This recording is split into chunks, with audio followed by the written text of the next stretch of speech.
Palestine hit the top 100 I had first, this if I'm thought not mistaken. recently, like in terms of like, what is the best player who's never made it into a summit? And I was like, I think it might be Polish at this point. Like, who hasn't made it in who's like incredibly good? Isaiah. Well, all right, sure, but I'm saying who was active during the summit eras. I hear you. And so it's kind of interesting Fox, in I think. that way. Did Drug Fox ever go? I know he went, like he, but I don't know if he competed. Yeah, it was also kind of right, after his eras when Summit got big. Yeah. So anyway, here we go. We have Polish and Free Palestine is Chic Peach. And, which is a very famous and strong team. Like, that's one of the most successful team combinations in Melee history. Yeah, Armada and, Android, or Armada and Aniolus, or Armada and Shroomed, Armada and Mewtwo King. Basically, Armada and There's one running thread with Chic Peach. Yeah. And it's a good one.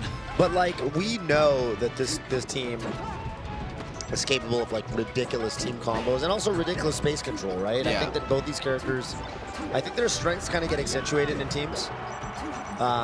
Sheik in particular, I feel like these days is considered to be arguably like the second strongest team player character by like a lot of people. Yeah, I've I think people used to say Puff because of course rest, but because Puff takes a while to get back and kind of gets thrown off and like dies to get grab up smashed a lot. That kind of made people fall off on Puff a little bit. Right. Obviously still very good. Oh, what an up air from DannyPhantom. DannyPhantom gets away with the Zelda change. The lone Fox player. That's right. Zelda change, sometimes you yeah. Sometimes it's like really good, and sometimes using that Zelda, that Zelda up B that goes a lot further is like exactly what you need. But oh my God, another Zelda change! You see 2 in 1 match, gets away with. Oh my God, we have 2 separate Zelda changes that were completely gone away with for free. Yeah, but Free Palestine, besides that, it looks like Drephen is kind of the one that's stock tanking as far as Drephen is actually dominating. And Drephen's always been very good at doubles. I think he's got a good play style for it. Yeah. Because I think the things that as a Sheik player. You can specialize in. You can be very good at like the long chain grabs and tech chases and stuff like that. Mm-hmm. Or you can have a style where you're basically good at covering your bases with hitboxes and kind of throwing a lot of moves on. I think Drephen's mostly been the latter, right? Yeah. As far as his career is concerned, more old school player. But in doubles, I don't think it matters, right? If you can tech chase or chain grab, those aren't really skills that get tested in doubles. I think it's much more important to be able to get opponents off of you. To be, using your moves in a way that you have very little punishable lag and you're covering a lot of space on the stage with your down smashes. Also, I think experience helps a lot in doubles, like your awareness and all that gets built up with years of experience. Yes, I kind of tend to agree with that. Mm-hmm. Okay, so we have a situation now where it's a pretty make or break moment here. Red team, if they lose these stocks, like right here, we could have a pretty close game. Yeah, this actually feels suddenly doable, where I felt like it wasn't a second massive lead for a while. Yeah. It's funny you bring up the experience thing, right? Like with regards to like, why do you feel like it matters in doubles in a way that doesn't in singles? And I actually have a theory about this. Mm-hmm. My theory is, back in the day. What a save. That was an incredible save from, I guess that was Drephen. Yeah.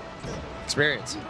Oh, the tech! Off the tech! He have the new tech! And DannyPhantom getting Free Palestine off of Drephen from the ledge. A Zelda change, and he's going to get away with it. Oh my God. Drephen will fight with Zelda, though. Because that's the thing about Drephen. He has to stay also. I don't think this is going to be easy to change. Actually goes for a change. I guess that's the thing about doubles is, if your teammate can just kind of keep you safe by way of fighting the other guys. Missed the upside. That was a scary moment for a second. You were going to say something about experience. Yeah, so I think, like when I got, started getting good, it was like, you played at Smash Fest, and that was the way you played at people's houses with often lots of people there. I had a weekly Smash Fest that I would go to on Fridays, that several people would go to, and there wasn't always the most setups, right? Mm-hmm. And almost by necessity, you had to play a lot of doubles because sometimes you'd have 8 people at the fest and you'd have 2 CRTs, right? Right. And you can sit in big, long rotations and, everyone basically gets to play a lot less. Or you can play the whole time if everyone's playing doubles. And, yeah, just out of necessity, basically, you'd end up playing a lot of doubles back then. Yeah, local culture doubles was like constant because reason. rotations, right? Exactly. No one wants to sit in a 4-man rotation because you don't get to play as often, unless you're the guy winning, I suppose. That's actually a great theory. Why like older school players tend to do very well in doubles. Right. Like usually your double skill doesn't fall off. As like I wouldn't be surprised if people who've been retired for a long time can come back and do really well. Well, and I also think, right, that I think the skills, like we talked about with Sheik in particular, but I think this is true for all characters. I think that the really tight, extended punishes that you need to be able to push to be a world-class singles player, those aren't always that relevant in doubles, right? Like, you don't need to be able to hit perfect reaction tech chases because usually in doubles, it is so much more important to be able to, like, just play off your teammate. Red team is playing really well. First of all, Drephen got away with another Zelda switch, and that one was like in a really awkward spot. And also is just stock tanking brilliantly here. Has done so much damage. Yeah. Drephen is like destroying this set so far. Oh yeah. Just absolute domination. Oh, what a shot, dude! That was a hard shine. And gonna make it back. But like Drephen held that space. Just holding ledge there was enough to make it so that it was awkward for any of green team to like attack that Fox coming back. Right. And especially I think with Sheik, there's definitely this element, like, you know, I used to play a lot of teams against like Shroom, for example. And Sheik is definitely one of those characters where if she's near the ledge, she is so good at doing, like, you know, drop from ledge, double jump, aerial, regrab ledge, for example. Or then up, be back to the ledge. Like, she's so good at fighting off the ledge that she makes it so there's this space around it that you can't really contest, which is going to really free up opportunities for a teammate to either recover or for teammates on stage, then, you know, to, let's say, control like roll length, you know, back up to roll length, and you just get a ton of coverage. That was an early KO on the Fox, and they got a double team situation on the Sheik. Yeah, the green team keeps bringing it back, man. Oh, and a huge damage on the Fox again. Green DannyPhantom team is now completely in the game because that little moment right there was a ton of damage. And they have super duper turnaround. They have both of them off stage. DannyPhantom trying to mix things up. Up throw was an incredible choice. Free Palestine, that up throw was just genius. Really smart. Polish getting the down smash. And there's the bear from Free Palestine. That bear, by the way, was a pure read. Just saying, you're going to Firefox, you're not going to side B. People generally like to Firefox in doubles instead of side B. Yeah, you just have a lot more, you know, slower recoveries are better in doubles because they let your teammate mess the opponents up. Turnips and needles, very hard to get around. Very hard to get. Now there's a chain involved. Yeah. Oh, SDI. Yeah, but each chain hit does like 5 damage. Yeah, so it's even so worth much damage. Very difficult for Drephen to win here with these projectiles and with these players playing pretty safe. Pretty safe. Yeah, I'm not even sure what you're supposed to do here. I mean, Drephen's turning into Zelda, but I don't know, that's not a toe would be nice. It would. I assume, you know, Drephen hasn't changed back. I assume that's what Drephen's going to be looking for here. I mean, they're going to grab this ledge. Yeah, the problem with changing your back is you're not allowed to. Not really, no. This is kind of a checkmate right here. Ooh, is that up air? Wow, that does KO. Wow. 1-1. Green team really brought that game back.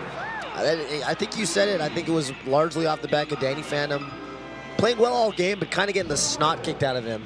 Just one stock, that was enough. I mean, he was trying to save his teammate. Like, if you're going to get beat up, it's better to do it when you're trying to save. Yeah.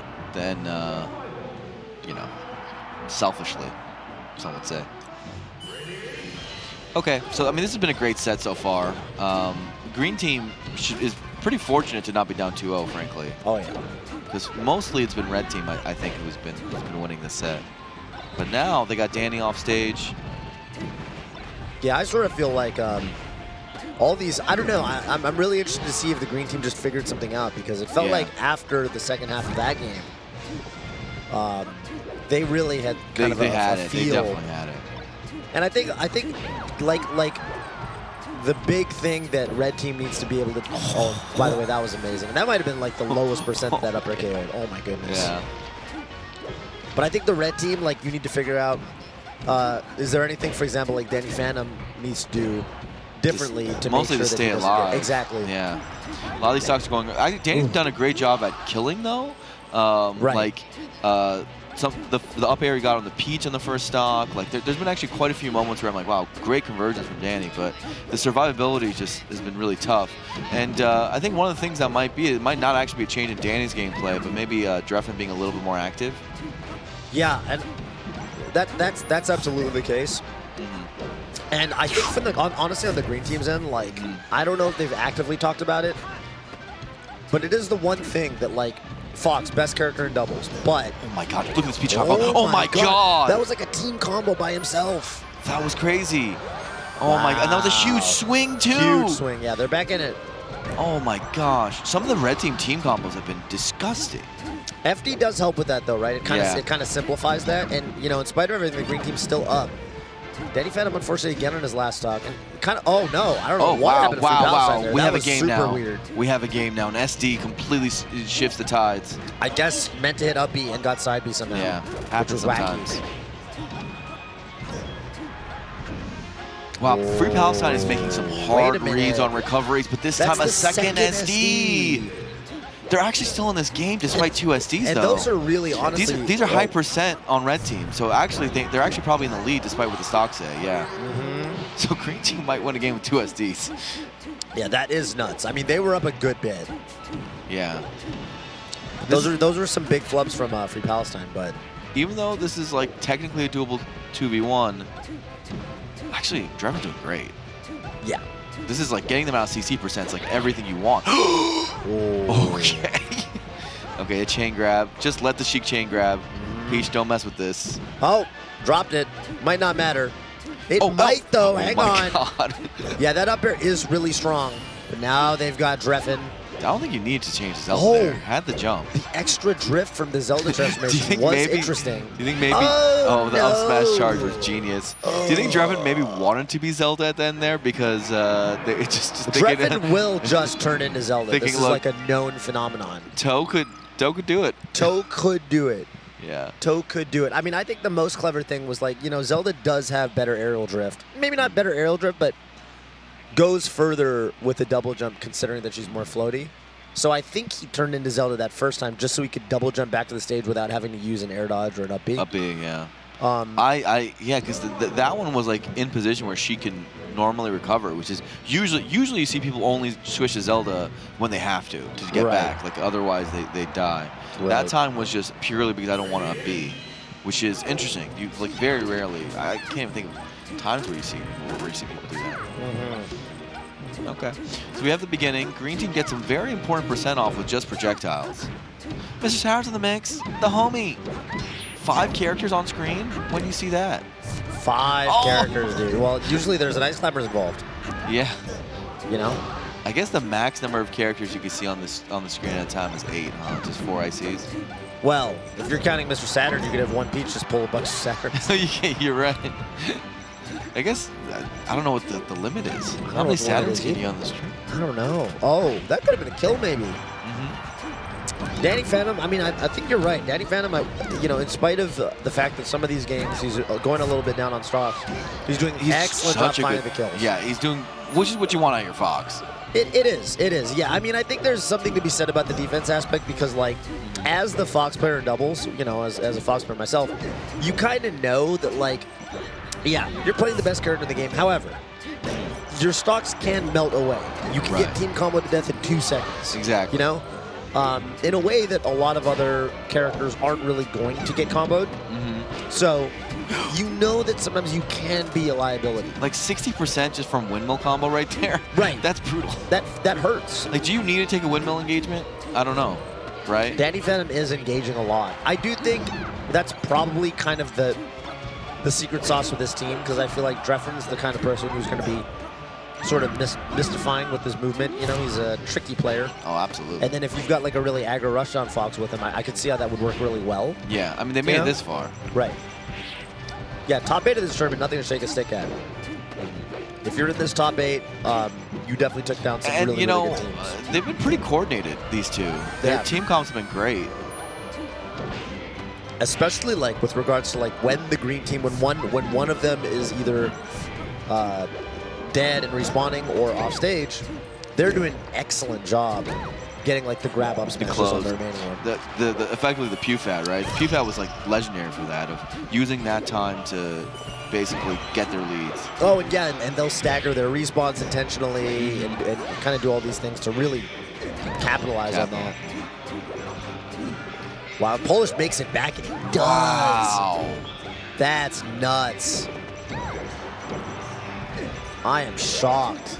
Insanely hard deficit of a red team. Yes. Still great to have made top 8 though for that. Yeah, yeah. And honestly, the way the set was going at the very beginning, I thought they were gonna win. Yeah, I thought Drephen and DannyPhantom were, you know, looking locked and loaded, taking that first game. But something clicked for Polish and Free Palestine. I think it looked amazing team. It looked like to me that Free Palestine got a read on some of the recoveries, took some really early stocks, and Polish just got like tons of down smashes. Like just got tons of damage on Polish in general, I think I love their playstyle because it's you know, it's first of all as a spacey player, because Polish, they started as a Falco main. Yeah. And like, I don't know if you follow Polish on Twitter, but I think it's just really funny when they tweet about like you know, I'll tell other Peaches, I'll do lessons or whatever or something, and I'll tell other Peaches like, oh, don't just like do this like mid float height thing, you know, over and over and over, and just like, you know, brainlessly approach with this float. But at the same time, I absolutely do that. And I think Polish has this kind of air about them where it's like, you know, they just want to push buttons in the opponent's face at the end of the day. So to me, it makes sense that Polish started with Falco, because I think that's, you know, kind of the Falcus modus operandi. Yeah. And Polish makes it work with Peach. I think you really don't see a lot of. I'm not going to say that Polish is completely rushed out or anything, but Polish likes to get in there and mix things up. And I think that style is especially good in teams, because that's what Peach can really bring to the table. Especially because in teams you can't really camp. You can't run away from her. Also, I'd say, you know, the thing that by far stands out about Polish's style is that they are really good on platforms. I think really good on platforms. The Peaches for the longest time have really good on and off the platforms. Right. Like coming off of the them. Peaches have had like 3 things max that they do on platforms, right? They down smash, they light shield, or they try to jump away and get their float, right? That's like their 3 things. Polish has a lot more in the bag than that. And that's not normal. Normally, like, you're not afraid of a Peach on platform. That's usually like the worst position for Peach to be in. And I think that's still true. But just Polish makes it work better. And it can be tough. Like, Polish will do stuff like be on top platform and like go down with a turnip and like throw the turnip down and then start to float. Right. And you're like, oh wait, there's a turnip downwards and there's a Peach forward air to the side. Like, where do I go? I thought one of the coolest sets I'd seen that was a little bit unorthodox was last year, actually, SWT. There was a SWT East. There was a Polish versus Laud Peach Ditto.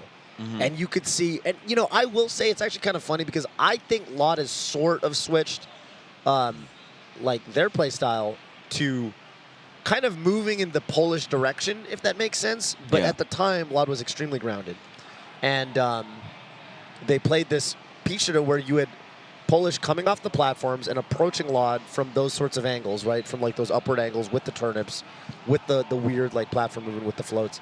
Yeah. And then Laud kind of playing that really tight ground game, kind of intercepting it. And so it's funny because it was a Peach Ditto, which is a matchup that, you know, I think people associate with just kind of taking a long time. But they were really actually just clashing a lot. And they also had 2 very defined play styles. So you could really look at the screen at any given moment. You would know, I mean, without even seeing the colors, you would know which Peach was which based on what they were doing. Yeah. And I had a lot of fun watching that. And what's crazy is I think, like,